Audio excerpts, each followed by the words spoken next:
ಎಲ್ಲರಿಗೂ ನಮಸ್ಕಾರ. ನನ್ನ ಯೂಟ್ಯೂಬ್ ಚಾನಲ್ಗೆ ಸ್ವಾಗತ.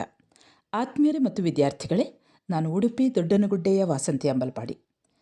ವಿದ್ಯಾರ್ಥಿಗಳೇ ಹಾಗೂ ಆತ್ಮೀಯರೇ, ನೀವಿನ್ನೂ ನನ್ನ ಚಾನಲ್ಗೆ ಹೊಸಬರಾಗಿದ್ದಲ್ಲಿ ಮೊದಲು ಸಬ್ಸ್ಕ್ರೈಬ್ ಮಾಡುವುದನ್ನು ಮರೆಯದಿರಿ. ಹಾಗೆ ಒಂದು ಲೈಕ್ ಕೊಡಿ, ಕಮೆಂಟ್ ಮಾಡಿ ಮತ್ತು ನಿಮ್ಮ ಸ್ನೇಹಿತರಿಗೂ ಕೂಡ ಶೇರ್ ಮಾಡಿ. ವಿದ್ಯಾರ್ಥಿಗಳೇ, ಇಂದಿನ ವಿಡಿಯೋದಲ್ಲಿ ಡಾಕ್ಟರ್ CR ಚಂದ್ರಶೇಖರ ಇವರು ಬರೆದ ಕನಸಿನ ಕಥೆ ಅನ್ನುವಂತಹ ಈ ಪಾಠದ ಪ್ರಶ್ನೋತ್ತರಗಳನ್ನು ಗಮನಿಸ್ತಾ ಹೋಗೋಣ. ವಿದ್ಯಾರ್ಥಿಗಳೇ, ಮೊದಲಿಗೆ ನಾವು ಡಾಕ್ಟರ್ CR ಚಂದ್ರಶೇಖರ ಅವರ ಪರಿಚಯವನ್ನು ಮಾಡೋಣ. ಡಾಕ್ಟರ್ CR ಚಂದ್ರಶೇಖರ ಇವರು ಪ್ರಸಿದ್ಧರಾದಂತಹ ಮನೋವಿಜ್ಞಾನಿ ಹಾಗೂ ಬರಹಗಾರರಾಗಿದ್ದಾರೆ. ಸುಮಾರು 4 ದಶಕಗಳಿಂದ ಬೆಂಗಳೂರಿನ ನಿಮ್ಹಾನ್ಸ್ ಆಸ್ಪತ್ರೆಯಲ್ಲಿ ಮನೋರೋಗಿಗಳಿಗೆ ಸಾಂತ್ವನ ಹಾಗೂ ಚಿಕಿತ್ಸೆಯನ್ನು ನೀಡಿ ಈಗ ಸಮಾಧಾನ ಆಪ್ತ ಸಲಹಾ ಕೇಂದ್ರದಲ್ಲಿ ಸಕ್ರಿಯವಾಗಿ ಕೆಲಸವನ್ನು ಮಾಡುತ್ತಿದ್ದಾರೆ. ಈ ಅವಧಿಯಲ್ಲಿ ಅವರು ಕಂಡ ಹಾಗೂ ಚಿಕಿತ್ಸೆ ನೀಡಿದ ಮನೋರೋಗಿಗಳ ಬದುಕು ಬವಣೆಗಳನ್ನು ಕುರಿತು ಬರೆದಿದ್ದಾರೆ. 1000ಕ್ಕೂ ಹೆಚ್ಚು ಪ್ರೌಢ ಲೇಖನಗಳನ್ನು ಬರೆದಿದ್ದಾರೆ. ಹಲವು ಕೃತಿಗಳು ತೆಲುಗು, ಉರ್ದು, ಗುಜರಾತಿ, ಹಿಂದಿ ಭಾಷೆಗಳಿಗೆ ಅನುವಾದಗೊಂಡಿವೆ. ಮನೋವಿಸ್ಮಯಗಳು ಎನ್ನುವಂತಹ ಶೀರ್ಷಿಕೆಯಲ್ಲಿ ಮನೋವೈದ್ಯಕೀಯ ಸಮಗ್ರ ಚಿತ್ರಣದ 4 ಸಂಪುಟಗಳು ಕನ್ನಡಿಗರಿಗೆ ಸಮರ್ಪಣೆಯಾಗಿದೆ. ಡಾಕ್ಟರ್ CR ಚಂದ್ರಶೇಖರ್ ಇವರ ಪೂರ್ಣ ಹೆಸರು ಚೆನ್ನಪಟ್ಟಣ ರಾಜಾಚಾರ್ ಚಂದ್ರಶೇಖರ್. CRCಯವರು ಉತ್ತಮ ವೈದ್ಯರು, ಲೇಖಕರು, ಭಾಷಣಕಾರರು, ಸಂಘಟಕರು ಹಾಗೂ ಸಮಾಜದ ಕಾಳಜಿಯುಳ್ಳವರು. ಇವರು ಸಮಾಜದ ಮಾನಸಿಕ ಆರೋಗ್ಯವನ್ನು ಸುಧಾರಿಸಲು ತಮ್ಮ ಇಡೀ ಜೀವನವನ್ನೇ ಮುಡಿಪಾಗಿಟ್ಟಿದ್ದಾರೆ. 4 ದಶಕಗಳ ಕಾಲ ಮಾನಸಿಕ ರೋಗಿಗಳಿಗೆ ಚಿಕಿತ್ಸೆಯನ್ನು ನೀಡಿ ಗುಣಪಡಿಸಿದ್ದಾರೆ. ಹಾಗೆಯೇ ನಾಡಿನಾದ್ಯಂತ ಸಂಚರಿಸಿ ಮಾನಸಿಕ ಆರೋಗ್ಯಗಳ ಬಗೆಗೆ ಭಾಷಣವನ್ನು ಕೂಡ ಮಾಡ್ತಾ ಇದ್ದಾರೆ. ಬೆಂಗಳೂರು ಅರೆಕೆರೆ ಬಡಾವಣೆಯಲ್ಲಿ ಸಮಾಧಾನ ಆಪ್ತ ಸಲಹಾ ಕೇಂದ್ರವನ್ನು ಸ್ಥಾಪಿಸಿ ಉಚಿತ ಮನೋವೈದ್ಯಕೀಯ ಚಿಕಿತ್ಸೆ ಹಾಗೂ ಆಪ್ತ ಸಲಹೆಯನ್ನು ನೀಡ್ತಾ ಇದ್ದಾರೆ. ಆಪ್ತ ಸಲಹೆಯನ್ನು ನೀಡಬಲ್ಲ ಉತ್ಸಾಹಿಗಳನ್ನು ಗುರುತಿಸಿ ಅವರಿಗೆ ಸೂಕ್ತ ತರಬೇತಿಯನ್ನು ನೀಡಿ ಆಪ್ತ ಸಲಹೆಗಾರರ ತಂಡವನ್ನು ಕೂಡ ಕಟ್ತಾ ಇದ್ದಾರೆ. ಹಾಗೆಯೇ ಆರೋಗ್ಯ ಕ್ಷೇತ್ರದಲ್ಲಿ ಕೆಲಸ ಮಾಡುತ್ತಿರುವ ಅನೇಕರನ್ನು ಗುರುತಿಸಿ ಅವರಿಗೆ ಸಮಾಧಾನ ಜನಸೇವಾ ಪುರಸ್ಕಾರವನ್ನು ನೀಡಿ ಅವರು ಸನ್ಮಾನಿಸ್ತಾ ಇದ್ದಾರೆ. ನಮ್ಮ ಸಮಾಜವೂ ಕೂಡ CRCಯವರು ಮಾಡುತ್ತಿರುವಂತಹ ಕೆಲಸವನ್ನು ಗುರುತಿಸಿದೆ. ಭಾರತ ಸರ್ಕಾರವು ವಿಜ್ಞಾನವನ್ನು ಜನಪ್ರಿಯಗೊಳಿಸಿದ ಮಹನೀಯರಿಗೆ ನೀಡುವಂತಹ ರಾಷ್ಟ್ರೀಯ ಪ್ರಶಸ್ತಿಯನ್ನು ಆರೋಗ್ಯ ವಿಜ್ಞಾನವನ್ನು ಜನಪ್ರಿಯಗೊಳಿಸಿದ್ದಕ್ಕಾಗಿ ಇವರಿಗೆ ನೀಡಿ ಗೌರವಿಸಿದೆ. ಕರ್ನಾಟಕ ಸರ್ಕಾರ ರಾಜ್ಯೋತ್ಸವ ಪ್ರಶಸ್ತಿಯನ್ನು ಕೂಡ ನೀಡಿ ಗೌರವಿಸಿದೆ. ಅವರ ಕೃತಿಗಳು ಕರ್ನಾಟಕ ಸಾಹಿತ್ಯ ಅಕಾಡೆಮಿಯ ಪ್ರಶಸ್ತಿಯನ್ನು ಗಳಿಸಿವೆ. ನಾಡಿನ ಅನೇಕ ಸಂಘ ಸಂಸ್ಥೆಗಳು ಡಾಕ್ಟರ್ CR ಚಂದ್ರಶೇಖರ್ ಇವರಿಗೆ ಪುರಸ್ಕಾರವನ್ನು ನೀಡಿ ಗೌರವಿಸಿದೆ. ಸರಿ ವಿದ್ಯಾರ್ಥಿಗಳೇ, ಈಗ ನಾವು ಕನಸಿನ ಕಥೆ ಅನ್ನುವಂಥ ಈ ಲೇಖನದ ಪ್ರಶ್ನೋತ್ತರಗಳನ್ನು ಗಮನಿಸ್ತಾ ಹೋಗೋಣ. ಈ ಲೇಖನಕ್ಕೆ ಸಂಬಂಧಿಸಿದ ಹಾಗೆ ಒಟ್ಟಿಗೆ 4 ಪ್ರಶ್ನೆಗಳಿವೆ. ಮೊದಲ ಪ್ರಶ್ನೆ ನೋಡಿ, ಕನಸಿನ ಕಥೆ ಲೇಖನದ ಆಶಯವನ್ನು ವಿವರಿಸಿ. ಈ ಕನಸಿನ ಕಥೆ ಅನ್ನುವಂತಹ ಲೇಖನವು ಜೀವನದ ಅವಿಭಾಜ್ಯ ಅಂಗವಾಗಿರುವಂತಹ ಕನಸಿನ ಕುರಿತಾದ ಹಲವು ಆಯಾಮದ ಪ್ರಶ್ನೆಗಳಿಗೆ ಮನಃಶಾಸ್ತ್ರೀಯ ನೆಲೆಯಲ್ಲಿ ಉತ್ತರವನ್ನು ಓದುಗರ ಮುಂದಿಡ್ತದೆ. ಪ್ರಪಂಚದ ವಿವಿಧ ತತ್ವಜ್ಞಾನಿಗಳ ಪ್ರಾಯೋಗಿಕ ಚಿಂತನೆಗಳು ಕನಸಿನ ಕುರಿತಾಗಿ ಕುತೂಹಲ ಭರಿತವಾದಂತಹ ಫಲಿತಗಳನ್ನು ನೀಡಿವೆ. ಕನಸಿನ ಹುಟ್ಟು, ಸಂಕೇತಗಳು, ವಿಧಗಳನ್ನು ಅಮೂಲಾಗ್ರವಾಗಿ ಪರಿಶೀಲಿಸುವಂತಹ ಲೇಖಕರ ಚಿಂತನೆಗಳು ಅಧ್ಯಯನಕ್ಕೆ ಗೋಚರವಾಗ್ತದೆ. ನಿದ್ರೆಯ ಪೋಷಕವಾಗಿ ಒಂದು ಅಮೂಲ್ಯವಾದ ಅನುಭವವಾಗಿ ದೈಹಿಕ ಮಾನಸಿಕ ಸ್ಥಿಮಿತತೆಗೆ ಪೂರಕವಾಗಿ ಕನಸು ಪಾತ್ರವನ್ನು ವಹಿಸುತ್ತವೆ. ಹಾಗೆ ಈ ಕನಸುಗಳು ಪ್ರಪಂಚದಾದ್ಯಂತ ವಿವಿಧ ನಂಬಿಕೆಯ ಮೇಲೆ ನಿಂತಿವೆ ಎಂಬುದನ್ನು ನಿಖರವಾಗಿ ತಿಳಿಸುವಂತಹ ಪ್ರಯತ್ನವನ್ನು, ಹಾಗೆ ಈ ಕನಸುಗಳ ಬಗೆಗೆ ವೈಜ್ಞಾನಿಕ ಅರಿವನ್ನು ಈ ಲೇಖನ ಮುಂದಿಡ್ತದೆ. ಕನಸು ಕಾಣದವರಿಲ್ಲ, ಕನಸು ಕಾಣಲು ಕಾಸು ಕೊಡಬೇಕಿಲ್ಲವಾಗಿ ಅಬಾಲವೃದ್ಧರಾದಿಯಾಗಿ ಉಳ್ಳವರು ಇಲ್ಲದವರು ಸ್ತ್ರೀ ಪುರುಷರು ಕನಸಿನ ಲೋಕದಲ್ಲಿ ವಿಹರಿಸ್ತಾ ಇದ್ದಾರೆ. ವಾಸ್ತವಿಕ ಪ್ರಪಂಚದ ಕಟ್ಟು ಸತ್ಯವನ್ನು ಮರೆತು ಕಲ್ಪನೆಯ ಕುದುರೆಗೆ ರೆಕ್ಕೆ ಹಚ್ಚಿ ಹಾರಲು ಬಿಡುತ್ತಾರೆ. ಕನಸಿನಲ್ಲಿ ಅಸಾಧ್ಯವಾದುದನ್ನು ಸಾಧ್ಯವನ್ನಾಗಿ ಮಾಡ್ತಾರೆ, ಅಸಂಭವವನ್ನು ಸಂಭವವಾಗುವಂತೆ ನೋಡಿಕೊಳ್ತಾರೆ. ಇಂತಹ ಕನಸುಗಳು ನಿಜವಾಗಲಿ ಎಂದು ಅವರು ಭಗವಂತನಲ್ಲಿ ಮೊರೆ ಇಡ್ತಾರೆ. ತಮ್ಮ ಇಚ್ಛೆಯ ಕನಸನ್ನು ನನಸು ಮಾಡಲು ಜೀವನ ಪರ್ಯಂತ ಹೋರಾಡ್ತಾರೆ. ಹೀಗೆ ನಮ್ಮ ಜೀವಿತದ ಅವಿಭಾಜ್ಯ ಅಂಗವಾದ ಈ ಕನಸಿನ ಕಥೆ ಏನು? ನಾವು ಕಾಣುವಂತಹ ಕನಸಿನ ಮರ್ಮವೇನು? ಅದು ಅವಶ್ಯವೇ? ಕನಸು ಬೀಳುವಾಗ ನಮ್ಮಲ್ಲಿ ಆಗುವಂತಹ ಬದಲಾವಣೆಗಳು ಏನು? ಕನಸುಗಳಿಗೆ ಅರ್ಥವಿದೆಯೇ? ಅವುಗಳ ಮೇಲೆ ಹತೋಟಿ ಸಾಧ್ಯವೇ? ಮುಂತಾದ 10 ಹಲವು 11 ಪ್ರಶ್ನೆಗಳು ಆಲೋಚಿಸುವ ಮನುಷ್ಯರನ್ನು ಅನಾದಿಯಿಂದಲೂ ಕಾಡ್ತಾ ಇದೆ. ಅಂದಂದಿನ ಜ್ಞಾನಕ್ಕೆ ತಕ್ಕಂತೆ ಹತ್ತಾರು ಉತ್ತರಗಳು ಕೂಡ ಲಭ್ಯವಾಗ್ತದೆ. ಪ್ರಪಂಚದಾದ್ಯಂತ ಕನಸಿನ ಬಗ್ಗೆ ಚಿತ್ರವಿಚಿತ್ರವಾದಂತಹ ನಂಬಿಕೆಗಳು, ವಿವರಣೆಗಳು ಕೂಡ ಪ್ರಚಲಿತವಿದೆ. ಭಾರತೀಯ ಸಂಸ್ಕೃತಿಯಲ್ಲಿ ಕನಸಿಗೆ ತನ್ನದೇ ಆದಂತಹ ವಿಶಿಷ್ಟವಾದಂತಹ ಸ್ಥಾನ ಇದೆ. ನಮ್ಮ ಕಥೆ ಪುರಾಣಗಳಲ್ಲಿ ಭಗವಂತ ಭಕ್ತರಿಗೆ ಸುಲಭವಾಗಿ ಕಾಣಿಸಿಕೊಳ್ಳುವುದು ಭಕ್ತರ ಕನಸಿನಲ್ಲಿಯೇ. ತನ್ನ ಇಷ್ಟಾನಿಷ್ಟಗಳನ್ನು ಅಣತಿಗಳನ್ನು ಕೊಡುವುದು ಕೂಡ ಕನಸಿನಲ್ಲಿ. ಭಾರತೀಯರು ಇಂದಿಗೂ ಕೂಡ ಈ ಕನಸು ಭವಿಷ್ಯ ಸೂಚಕ ಅಂತ ನಂಬ್ತಾ ಇದ್ದಾರೆ. ಹಾಗೆ ಸ್ವಪ್ನಗಳನ್ನು ಸುಸ್ವಪ್ನ ಹಾಗೂ ದುಸ್ವಪ್ನ ಎಂದು ವಿಂಗಡಿಸ್ತಾರೆ. ಸುಸ್ವಪ್ನ ಅಂದರೆ ಬರಲಿರುವಂತಹ ಲಾಭ, ಶುಭ, ಸುಖ, ಸಂತೋಷಗಳ ಮುನ್ಸೂಚಿಯಾದರೆ, ಇನ್ನು ದುಸ್ವಪ್ನಗಳು ಕೇಡಿನ, ನೋವು, ನಷ್ಟಗಳ ದಿಕ್ಸೂಚಿ ಅಂತ ನಂಬ್ತಾರೆ. ಮಹಾತ್ಮರು, ಚಕ್ರವರ್ತಿಗಳು, ವಿಭೂತಿ ಪುರುಷರು ಜನ್ಮ ತಾಳುವಾಗ ಅವರ ತಾಯಂದಿರಿಗೆ ಬಿದ್ದ ಸ್ವಪ್ನಗಳ ವೈಭವಯುತ ವರ್ಣನೆ ನಮ್ಮ ಕಾವ್ಯಗಳಲ್ಲಿ ದೊರೆತರೆ, ದೇಶಕ್ಕೆ, ಜನರಿಗೆ, ರಾಜ್ಯವನ್ನು ಆಳುವವರಿಗೆ ಅಪಾಯ ಒದಗುವಂತಹ ಸೂಚನೆಯಾಗಿ ಪ್ರಮುಖರಿಗೆ ಬಿದ್ದ ಕೆಟ್ಟ ಕನಸುಗಳ ವರ್ಣನೆ ಸಾಹಿತ್ಯದಲ್ಲಿ ತುಂಬ ಸಿಗ್ತದೆ. ಕನಸಿನಲ್ಲಿ ಯಾವುದು ಕಂಡರೆ ಒಳ್ಳೆಯದು, ಯಾವುದು ಕಂಡರೆ ಕೆಟ್ಟದ್ದು ಎಂಬುದರ ದೊಡ್ಡ ಪಟ್ಟಿಯೇ ಇದೆ. ಕನಸುಗಳನ್ನು ಅರ್ಥೈಸುವುದು ಜ್ಯೋತಿಷ್ಯ ವಿದ್ವಾಂಸರ ಪ್ರಮುಖ ಕೆಲಸವಾಗಿತ್ತು. ಕನಸಿನಲ್ಲಿ ಆತ್ಮ ಎಚ್ಚರವಾಗಿದ್ದು ಲೌಕಿಕ ಇತಿಮಿತಿಗಳಿಂದ ವಿಮುಕ್ತವಾಗಿ ವಿಹರಿಸ್ತದೆ ಅಂತ ಹೇಳಲಾಗ್ತದೆ. ಹೀಗೆ ಕನಸು ಆತ್ಮದ ಚಟುವಟಿಕೆ ಅಂತ ಎನಿಸಿಕೊಳ್ಳುವುದರಿಂದ ನಶ್ವರ ಮಾನವನಿಗೆ ಅದರ ಮೇಲೆ ಹತೋಟಿ ಅಸಾಧ್ಯ ಎಂದೇ ನಂಬಿಕೆ. ಭಾರತೀಯರು ನಿದ್ರೆಯಲ್ಲಿ ಕಾಣುವಂತಹ ಕನಸಿಗೆ ಮಾತ್ರ ಈ ಉನ್ನತ ಸ್ಥಾನವಿತ್ತರೆ ಹೊರತು ಹಗಲಿನಲ್ಲಿ ಕಾಣುವಂತಹ ಕನಸಿಗೆ ಕೊಡಲಿಲ್ಲ. ಹಗಲು ಕನಸು ಕಾಣುವುದು ಕೈಲಾಗದವರು, ಮೂರ್ಖರ ಕಾಯಕ ಅಂತ ಎಣಿಸಿಕೊಂಡಿತು. ಹಗಲು ಕನಸು ಕಾಣುವವನನ್ನು ಇಂದಿಗೂ ಕೂಡ ಪರಿಹಾಸ್ಯ ಮಾಡ್ತಾರೆ.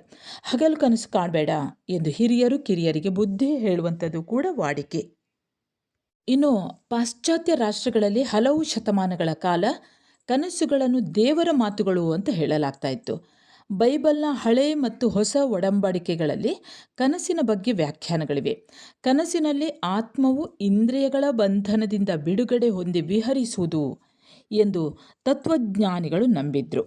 ಹಗಲಿನಲ್ಲಿ ವಿಕಾಸಗೊಳ್ಳಲಾಗದ ಮನಸ್ಸಿನ ಶಕ್ತಿಗಳು ರಾತ್ರಿ ಕನಸಿನಲ್ಲಿ ವಿಕಸಿತಗೊಳ್ತವೆ ಅಂತ ಹೇಳ್ತಾರೆ.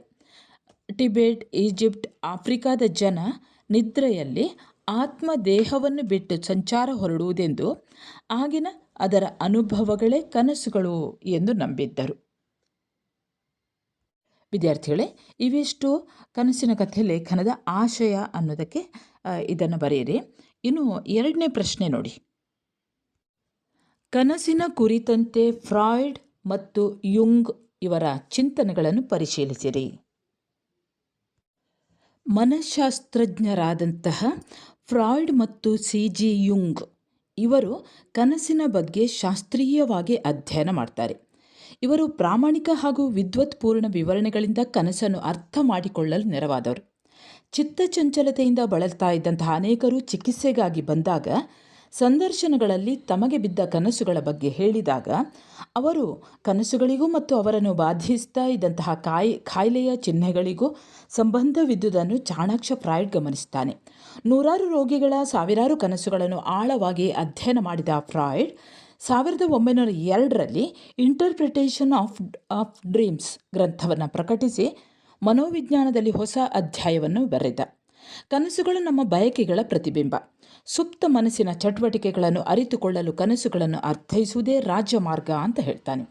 ಫ್ರಾಯ್ಡ್ ಮಾದರಿ ಮನೋಚಿಕಿತ್ಸೆಯಲ್ಲಿ ಕನಸುಗಳನ್ನು ಅರ್ಥೈಸುವುದು ಒಂದು ಪ್ರಮುಖ ಚಿಕಿತ್ಸಾ ವಿಧಾನವಾಯಿತು. ಫ್ರಾಯ್ಡ್ನ ಪ್ರಕಾರ ನಮ್ಮ ಮನಸ್ಸಿನ ಆಲೋಚನೆಗಳನ್ನು ಮಾಡುವ 2 ಪ್ರತಿನಿಧಿಗಳಿವೆ.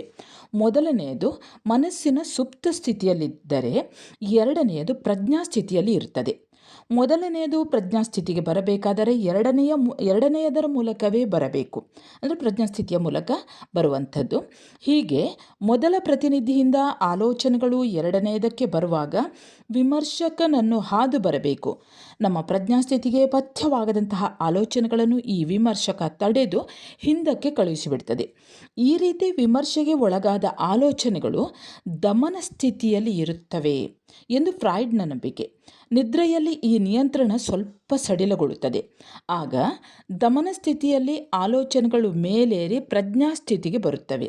ಸ್ವಲ್ಪ ಸಡಿಲವಾದರೂ ನಿಯಂತ್ರಣ ಇದ್ದೇ ಇರುವುದರಿಂದ ಈ ಆಲೋಚನೆಗಳು ರಾಜಿ ಮಾಡಿಕೊಂಡು ರೂಪ ಬದಲಾಯಿಸಿಕೊಂಡು ಕನಸಿನಲ್ಲಿ ಕಾಣಿಸಿಕೊಳ್ಳುತ್ತವೆ ಎಂದು ಅವನು ವಾದಿಸ್ತಾನೆ.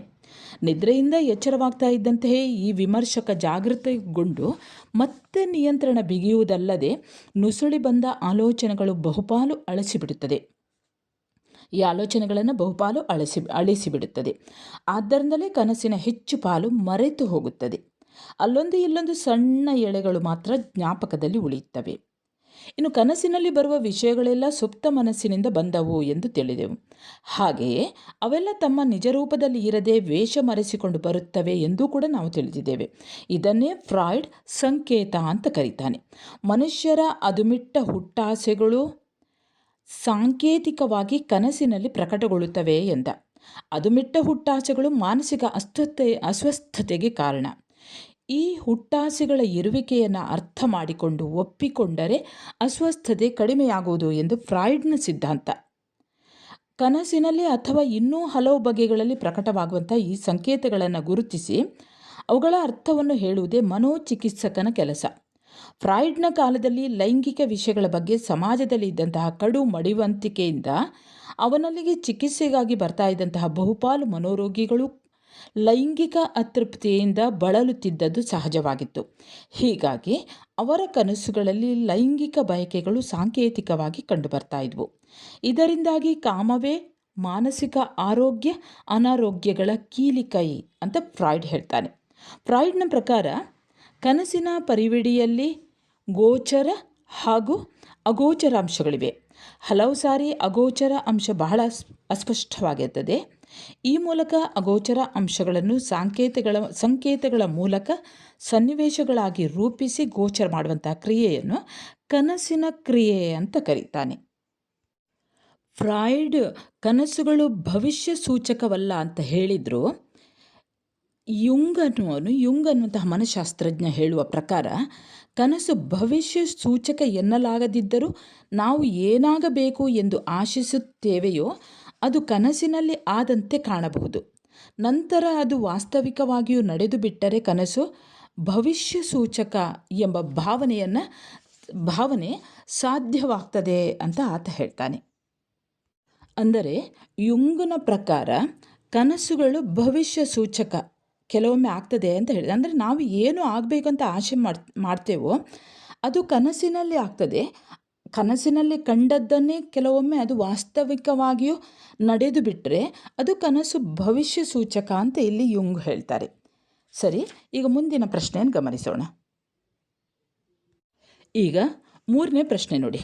ಕನಸುಗಳ ಬಗೆಗಳು ಹಾಗೂ ಕಾರ್ಯಗಳನ್ನು ಸೋದಾಹರಣವಾಗಿ ಲೇಖನದ ಹಿನ್ನೆಲೆಯಲ್ಲಿ ವಿಶ್ಲೇಷಿಸಿರಿ. ಕನಸಿನಲ್ಲಿ ಒಟ್ಟಿಗೆ 3 ಬಗೆಯ ಕನಸುಗಳಿವೆ. 1ನೇದು ಅರ್ಥಪೂರ್ಣ ಕನಸುಗಳು.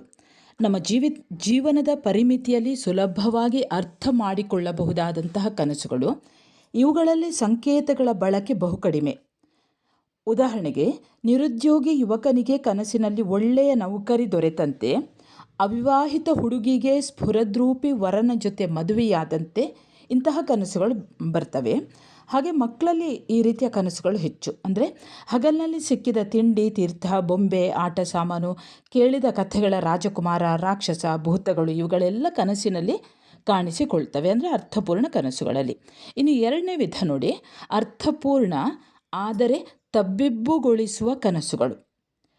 ಕೆಲವು ಕನಸುಗಳ ಅರ್ಥ ಸರಳವಾಗಿರ್ತದೆ, ಆದರೆ ಅವು ನಮ್ಮನ್ನು ದಿಗ್ಭ್ರಮೆಗೊಳಿಸ್ತವೆ, ಗೊಂದಲಕ್ಕೆ ಈಡು ಮಾಡ್ತವೆ. ಉದಾಹರಣೆಗೆ, ನಮಗೆ ಬೇಕಾದ ಆಪ್ತರು ಸತ್ತಂತೆ ಬೀಳುವ ಕನಸು. ಅವರು ಸಾಯಲಿ ಎಂದು ಒಮ್ಮೆಯಾದರೂ ನಾವು ಯೋಚಿಸಿರುವುದಿಲ್ಲ, ಅಥವಾ ಅವರು ಸಾಯಲಿದ್ದಾರೆ ಎಂಬ ನಿರೀಕ್ಷೆಯೂ ಇರುವುದಿಲ್ಲ. ಇಂತಹ ಕನಸಿನಿಂದ ನಾವು ಗಲಿಬಿಲಿಗೊಳ್ಳುತ್ತೇವೆ. ಇನ್ನು 3ನೆಯ ಬಗೆ ನೋಡಿ, ಅರ್ಥವಿಲ್ಲದ ಕನಸುಗಳು. ಗೊಂದಲಮಯ, ಅಸಂಬದ್ಧ ಹಾಗೂ ಅರ್ಥಹೀನ ಕನಸುಗಳು. ಇವು ಸಂಕೇತಗಳ ಗೋಂಡಾರಣ್ಯ, ಅಂದರೆ ದಟ್ಟವಾದಂತಹ ಅರಣ್ಯ ಅಂದರೆ ಹಾದಿ ತಪ್ಪಿಸುವಂಥವು. 2 ಮತ್ತು 3ನೇ ಬಗೆಯ ಕನಸುಗಳಲ್ಲಿ ಗೋಚರ ಹಾಗೂ ಅಗೋಚರ ಅಂಶಗಳು ಬೇರೆ ಬೇರೆಯಾಗಿ ಕಂಡು ಗೊಂದಲಕ್ಕೆ ಕಾರಣವಾಗ್ತದೆ. ಈ ಕನಸುಗಳನ್ನು ಅರ್ಥ ಮಾಡಿಕೊಳ್ಳಬೇಕಾದರೆ ಅಗೋಚರ ಅಂಶಗಳ ಸುಳಿವು ಅಥವಾ ಊಹೆ ಮುಖ್ಯ. ಒಮ್ಮೆ ಒಂದು ಉದಾಹರಣೆಯನ್ನು ಗಮನಿಸಿ. ಒಮ್ಮೆ ಒಬ್ಬ ಯುವತಿಗೆ ಒಂದು ಕನಸು ಬಿತ್ತು. ಕನಸಿನಲ್ಲಿ ಆಕೆಯ ಅಕ್ಕನ 2ನೆಯ ಮಗು ಸತ್ತಂತೆ. ಅದರ ಕಳೇಬರವನ್ನು 1 ವರ್ಷದ ಹಿಂದೆ ಸತ್ತ ಮೊದಲನೆಯ ಮಗುವಿನ ಶವಪೆಟ್ಟಿಗೆಯಲ್ಲಿ ಇಟ್ಟಂತೆ ಕಂಡಳು. 2ನೇ ಮಗುವಿಗೆ ಯಾವ ಕಾಯಿಲೆಯೂ ಇರಲಿಲ್ಲ, ಪೂರಾ ಆರೋಗ್ಯವಾಗಿತ್ತು. ಇಂತಹ ಕನಸು ಯಾಕೆ ಬಿತ್ತು ಅಂತ ಗಲಿಬಿಲಿಗೊಂಡ್ಳು. ಮನೋವೈದ್ಯರು ವಿವರಗಳನ್ನು ಕಲೆ ಹಾಕಿದಾಗ ಈ ಕನಸಿನ ಅರ್ಥ ತಿಳಿಯಿತು. ಅಕ್ಕನ ಮೊದಲ ಮಗುವಿನ ಸಾವಿನ ಸಂದರ್ಭದಲ್ಲಿ ಆಕೆ ಭೇಟಿ ಮಾಡಿದ ಯುವಕನೊಬ್ಬ ಆಕೆಯ ಮನಸ್ಸನ್ನು ಅಪಹರಿಸಿದ್ದ. ಮುಂದೆ ಅವನ ಭೇಟಿಯೇ ಆಗಿರಲಿಲ್ಲ. ಅಂದು ಆತ ಆಕೆಯ ಊರಿಗೆ ಬಂದಿದ್ದ ಎಂಬ ವಿಷಯ ಆಕೆಗೆ ತಿಳಿಯಿತು. ಅದನ್ನು ನೆನೆಸಿಕೊಂಡು ನಿದ್ರೆ ಹೋದ ಆಕೆಗೆ ಅವನನ್ನು ಮೊದಲು ಕಂಡ ಸನ್ನಿವೇಶದ ನೆನಪು. ಅವನು ಇನ್ನೊಮ್ಮೆ ಅಂಥವುದೇ ಸನ್ನಿವೇಶ ಒದಗಿದರೆ, ಅಂದರೆ ಆ 2ನೆಯ ಮಗು ತೀರಿಕೊಂಡರೆ ಅವನ ಭೇಟಿಯ ಅವಕಾಶ ಸಿಗುವುದರಿಂದ 2ನೆಯ ಮಗು ಸತ್ತಂತೆ ಕನಸು ಕಂಡಿದ್ದಳು. ಅಂದರೆ ಈ ಕನಸುಗಳನ್ನು ಅರ್ಥ ಮಾಡಿಕೊಳ್ಳಬೇಕಾದರೆ ಅಗೋಚರ ಅಂಶಗಳ ಸುಳಿವು ಅಥವಾ ಊಹೆ ಬಹಳ ಮುಖ್ಯವಾಗಿರ್ತದೆ. ಇನ್ನು ಕನಸಿನ ಕಾರ್ಯಗಳನ್ನು ಪರಿಹಾರಾತ್ಮಕ ಮತ್ತು ಪರಿಹಾರವಲ್ಲದ ಕಾರ್ಯಗಳು ಅಂತ ವಿಭಜಿಸಬಹುದು. ನಮ್ಮ ಆಸೆ, ಆಕಾಂಕ್ಷೆ, ಕಷ್ಟ, ಸಮಸ್ಯೆಗಳಿಗೆ ಕನಸಿನಲ್ಲಿ ತಾತ್ಕಾಲಿಕ ಮಾನಸಿಕ ಪರಿಹಾರ ಸಿಗುವುದನ್ನು ಕಾಣ್ತೇವೆ. ಮುಂದಾಗುವುದರ ನಿರೀಕ್ಷೆ, ಮನಸ್ಸಿಗೆ ನೋವು, ಅಪಘಾತಗಳನ್ನು ಉಂಟು ಮಾಡುವಂತಹ ಅಂಶಗಳು, ಇಂದ್ರಿಯಾತೀತ ವಿಷಯಗಳು, ಭವಿಷ್ಯ ಸೂಚಕಗಳು ಇವು ಪರಿಹಾರವಲ್ಲದ ಕಾರ್ಯ, ಇದರ ವ್ಯಾಪ್ತಿಯಲ್ಲಿ ಬರುತ್ತವೆ. ಇನ್ನು 5 ಅಂಕದ 4ನೇ ಪ್ರಶ್ನೆ ನೋಡಿ.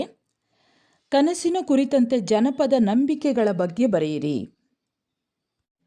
ಕನಸುಗಳ ಕುರಿತಂತೆ ಜನಪದ ನಂಬಿಕೆಗಳು ಈ ರೀತಿ ಇವೆ. ಬೆಳಗಿನ ಜಾವದಲ್ಲಿ ಬೀಳುವಂತಹ ಕನಸುಗಳು ನಿಜವಾಗುತ್ತದೆ. 2ನೇದು, ಕನಸಿನಲ್ಲಿ ನಾವು ಸತ್ತಂತೆ ಕಾಣುವುದು ಅಥವಾ ನಮ್ಮ ಹೆಣವನ್ನು ಕಾಣುವುದು ಶುಭಕರ. 3ನೆಯ ಪಾಯಿಂಟ್ ನೋಡಿ, ಕನಸಿನಲ್ಲಿ ಹಣ ಕಂಡರೆ ಕೇಡು.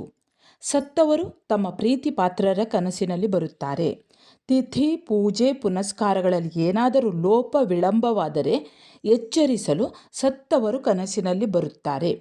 ಕನಸಿನಲ್ಲಿ ದೇವರು, ದೇವಾಂಶ ಸಂಭೂತರು, ಗುರು, ಸಾಧು, ಸನ್ಯಾಸಿಗಳು ಕಂಡರೆ ಶುಭ. ಕೆಟ್ಟ ಭಯಂಕರ ಕನಸುಗಳು ಮುಂದೊದಗುವ ಕಷ್ಟ ನಷ್ಟಗಳ ಸೂಚಕ. ಹೊಸ ಜಾಗದಲ್ಲಿ ಕನಸು ಬೀಳುವುದು ಹೆಚ್ಚು. ಕನಸಿನಲ್ಲಿ ಕುಂಬಳಕಾಯಿ ಕಂಡರೆ ಮಕ್ಕಳಾಗುತ್ತವೆ. ಕನಸಿನಲ್ಲಿ ಬ್ರಾಹ್ಮಣ, ಮಂಗಳ ಹಾಗೂ ಪೂಜಾ ದ್ರವ್ಯಗಳು, ಹೂವು, ಹಣ್ಣು, ಹಾಲು, ಸಿಂಹ, ಆನೆ, ಹಸು, ಹಸಿರು ಗಿಡ, ಮರ, ನದಿ, ಕನ್ಯೆ, ವೃದ್ಧ, ವೇಶ್ಯರು ಕಂಡರೆ ಶುಭ ಫಲ. ಇನ್ನು ನಿದ್ರಿಸುವಾಗ ದೇಹದ ಭಂಗಿ, ಅಜೀರ್ಣ, ಜ್ವರ, ನೋವು, ಗಲಾಟೆ, ಬೆಳಕು, ಶೀತ, ಉಷ್ಣತೆಗಳು ಕನಸಿನ ಪರಿಯನ್ನು ನಿರ್ಧರಿಸ್ತವೆ.